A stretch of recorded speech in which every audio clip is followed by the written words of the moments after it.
Ya, ada yang bertanya saya, Pak, kok pakai baju putih sih? Ya, karena baju putih ini murah. Kalau murah yang putih ini murah. Mau beli yang berapa? 50.000 ada, 70.000 ada, 100.000 ada, 5 juta juga ada. Kemarin ada yang mau menyampaikan ke saya saat Perdana Menteri Belanda datang ke Pluit dan Pak Menteri datang ke Pluit di Tanggul itu. Saya pakai kayak gini. Keluar dari mobil, dia berdua pakai jas. Jam 3, panas.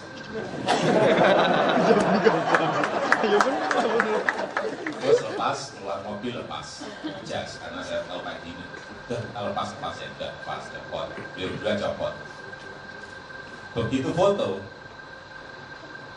saya disuruh di tengah, beliau berdua di kanan kiri kita. Digambar di koran, gambar di TV, foto yang saya punya, bedanya kelihatan. Bedanya kelihatan. Bajunya saya udah agak kekuning-kuningan gitu. Yang putih bersih sekali. Bedanya harga di situ.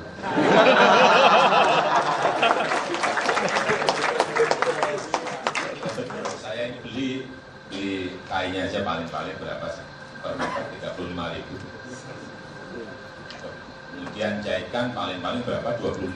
Sekarang mungkin 20 karena dolar naik terus gitu jadi. Mungkin 22.000 sampai 25.000. Kalau kita jahitkan 10 gitu, Paknya ada 25.000. 35 plus 25 kan 60.000. Ya dibandingin yang dua masih jauh.